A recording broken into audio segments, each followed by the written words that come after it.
Hello there, my name is Richard from Silent Pig and welcome to this ON1 Photo Raw tutorial. Now today's video is masking for beginners, where I will show you how to take a photo that looks like this and make it look something like this. Better still, I am taking a generic approach to this video. In other words, you will be able to use these steps, take them away and apply them to almost any edit that you do. And if you've yet to get your own copy of ON1 Photo Raw, you will find a link to your free trial in the description below. So here we begin, and the thing with ON1 Photo Raw is there's so many different routes to achieving the same thing. So for this tutorial I've settled on beginning with Super Select AI. So to use Super Select AI, you can see as I sort of stop and pause my cursor around the image, you can see it sort of tries to mask anything that sort of appears as a singular object. And we're going to use that. So we're going to go to our bird, going to left click, and then we're going to just basically click on all of the items, or all of the parts of the bird. Now we want to be quite careful with this. But let's say if that you make a slip up. So for example, you hit the branch by accident. If you hold the Alt key down on your keyboard, that toggles the cursor sort of from adding a mask to removing the mask, so addition and subtraction. So hold down the Alt, and then you can click on anything that you weren't meant to have clicked on, and then simply remove it. So you can take your time with this, and you can correct any mistakes you make, which is exactly why I think it's a great place to start. Now, our mask is complete, and what we're going to do is we're going to set up an effects layer.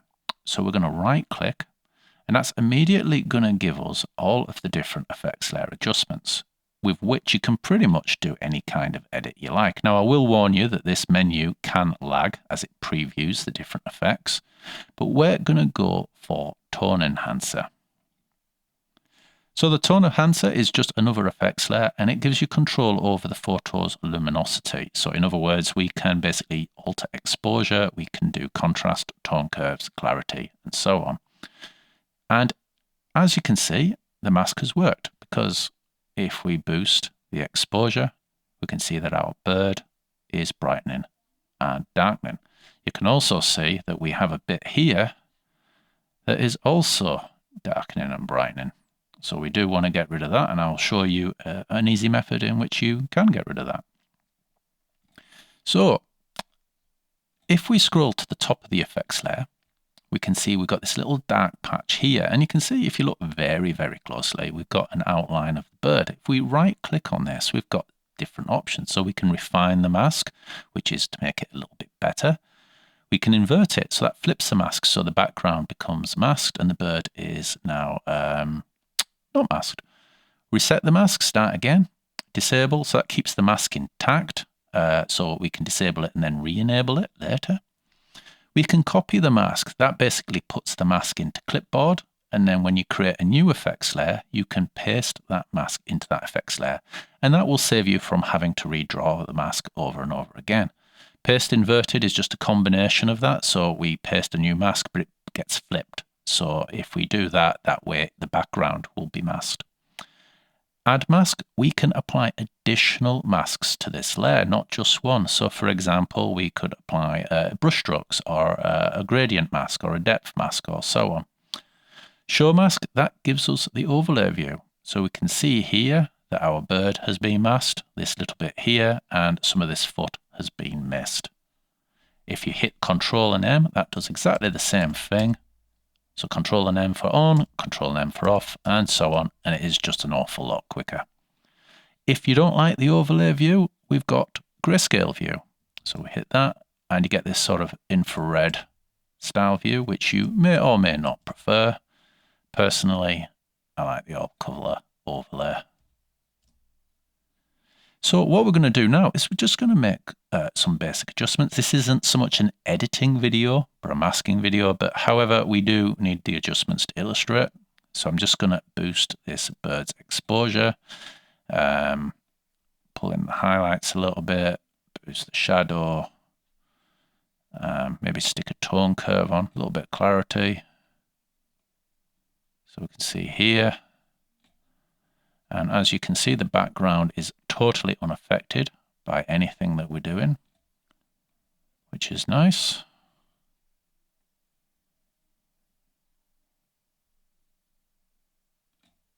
And there we go. So if we look at your keyboard, you'll see your enter key, and right above that is a backslash, and we can use that backslash to sort of toggle between the before and after. So this is the out of camera image, and this is our edited one.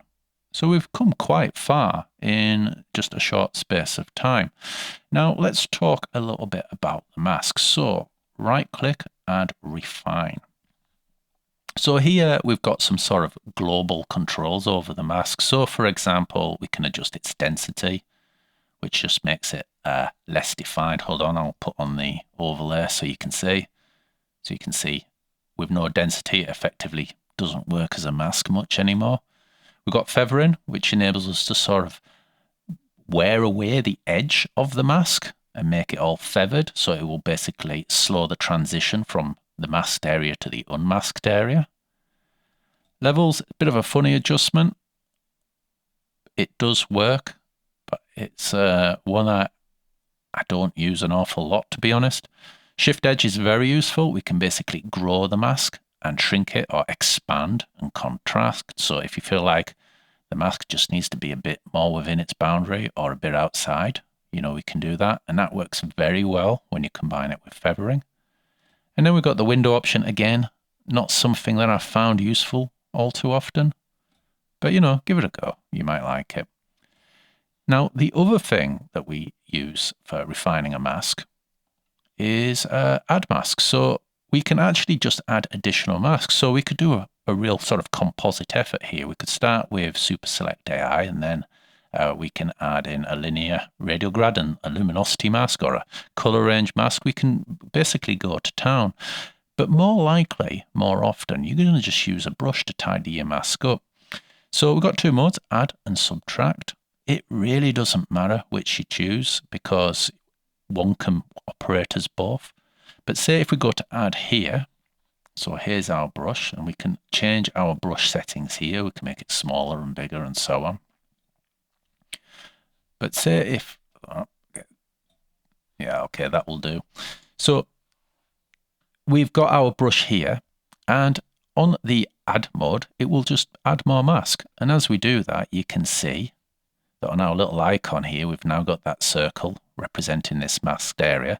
And if I disable the mask and boost the exposure again, you can see that that area is now being adjusted. Now, if this turns out to be a tremendous mistake, then no worries. You just hit the Alt button, and then that will bounce the overlay, the brush right back into remove subtract mode. Now we can just whiz it away. And now it is gone, as is this little area here that somehow I masked at the start. We'll pretend I did that on purpose to illustrate. We've also got some issues around the feet, so we can definitely brush that in. But I won't do that. If you could just assume that I can and could and did, that would be better. That way you don't have to sit here and watch me do it. But this is basically how you do it. You set your brush right, and then you carefully go over any edges that you feel like need to be gone over. You know, it is just that simple. But if you can get it right first with Super Select and the refine option, you shouldn't really need to be doing that much brushing. But anyway, that is how we brush. Now we've made our adjustments, and now we're going to create a second effects layer. So before we do move on, I'm going to right click, I'm going to copy. So that's copied the mask to the clipboard. I'm going to add a brand new effects filter. I could do anything I want. Remember, this tutorial isn't a creative exercise. I'm not showing you how to make a photo look. I'm just showing you the sort of procedure for adding masks. But in this case, I'm going to go for a second tone enhancer. As you can see, this is black, which means, white, blank. This means that the entire image is globally set because there is an absence of a mask. We're going to change that. We're going to right click. And remember, we copied the mask in, and we're going to go to paste. And now you can see we've got the bird in there again. And now we have two tone enhancers sitting on top of the bird, which of course is silly. So what I'm going to do is I'm going to right click and then invert the mask. So if I hit Control and M, we can now see that it is now the background, and we can invert it again back to the bird, and we can invert it back. So just as I wanted to make the bird stand out, I also want to sort of make it stand out even more in a sense, but by reducing the background. So just pull it back and we can reduce the contrast. If this was a sort of editing creative tutorial, I would desaturate the green, perhaps change the hue, make it more autumn. That's kind of what I like to do. You'll know that if you've seen my other videos. But so on, you know, I just want to get rid of it so the background doesn't look quite so strong against the bird. Now, I'm not saying this is the best edit ever, but it has shown you, hopefully, how you can manipulate masks in perhaps the most straightforward way. Now again, look at your keyboard. We've got our Enter key and above it a backslash. Press that and we can basically view the out of camera image versus our double mask, double tone enhanced image. And you can see the sort of effect that applying adjustments locally versus applying them globally can have. You know, we couldn't have got this effect with a global adjustment. You know, we can make everything brighter or darker, but in this case, we've been selective. We've made our bird brighter and our background darker. Anyway, there we go. So I hope you found that useful. If you would like to see more ON1 Photo Raw tutorials, do consider supporting this channel. And that is easy. Simply like this video, comment, and of course subscribe to the channel. If you're on the market for any other photography software, do drop by the Silent Pig store. Here you will find the latest prices on many different photo editing applications alongside free trials and exclusive promo codes. Thank you very much again for watching. My name is Richard from Silent Pig and I'll see you next time. Bye bye.